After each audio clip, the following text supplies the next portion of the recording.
Development throughout the town of Oakville is governed by our zoning bylaws formulated for planning documents such as the Regional Official Plan, the Livable Oakville Plan, and here in Bronte, the Bronte Village Growth Review. But overall planning starts at the provincial level. And with the provincial elections less than 3 weeks away, we have invited all 5 MPP candidates for our riding to Bronte. We want to hear their opinions regarding housing, transparency in the legislative process, and their thoughts on our community. Hello, my name is Terry Shea, and I'm on the board of the BVRA. And I have the pleasure of speaking to those 4 candidates who have agreed to be interviewed.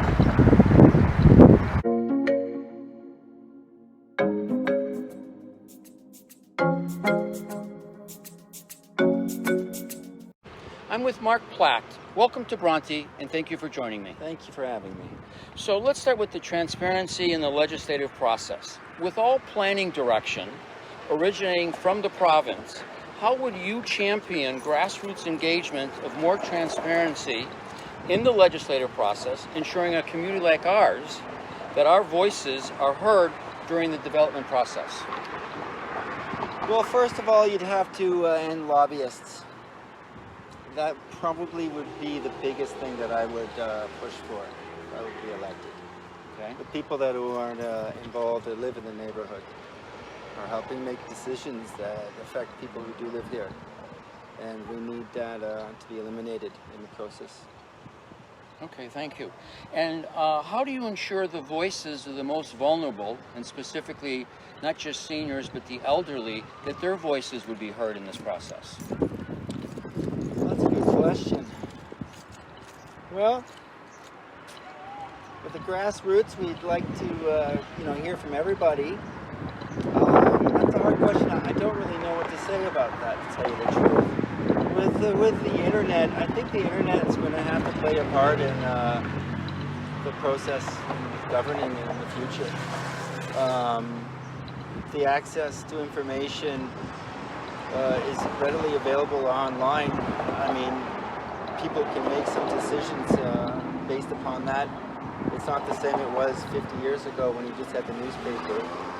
So I don't really know what to say about that. I appreciate that. I mean, I appreciate your candor for sure. I mean, I think, you're right relative to access of information on the internet. Unfortunately, this group generally is not tech savvy. Yeah. So they're left out in the process generally on a good day. Yeah. And then even more so if they have to rely on It's true. the But internet. I'll say one thing though, the senior citizens are usually the most politically active people in the neighborhood. And that's true. So- You're so- exactly right. You say that they're not being heard, but believe me, they're the ones out there that are doing a lot of the talking. And that's true, except, the last 2 years with the pandemic, where we've had to rely on the internet and Zoom, I hear you. I'm not a person who's tech savvy myself. And you can lump me in there with those people too, because I really don't like computers and what have you myself. It's a form of communication. Right. One-on-one is much better, meeting people. I loathe the last 2 years.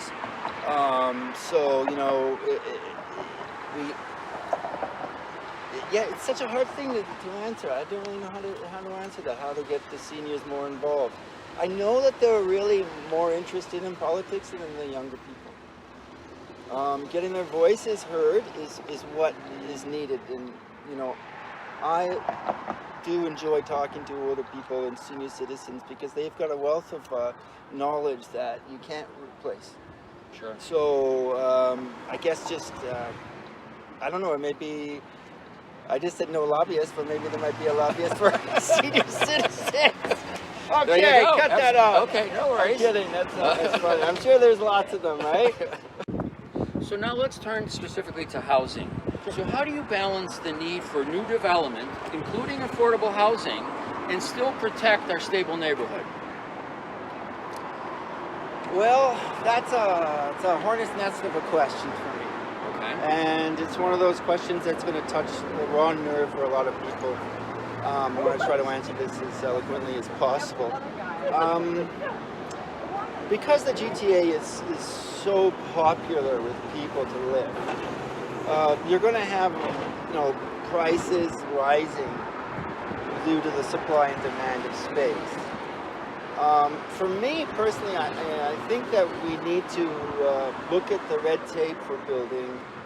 We have to sort of strengthen landlords' ability to rent out and not get ruined by renting to people, because there's a lot of people with big homes that can rent out a basement, and we can satisfy some renters that way.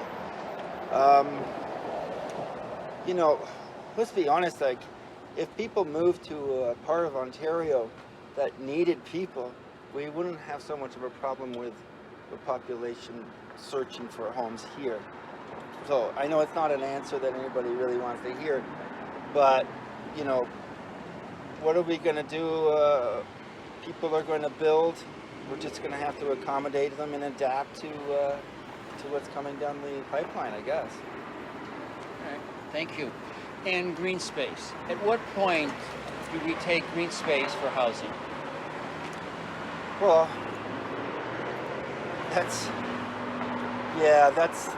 something that happens throughout time. They say that there's green space, and then they end up taking it away. Eventually, there will be no left green space down in the core, and so there always has to be some place where people can go to relax and enjoy their families. So I would say there's not enough for us down here to keep protecting what we have, but it's a tough one too to answer. What aspects of your platform would most benefit our community here in Bronte or in Ward 1?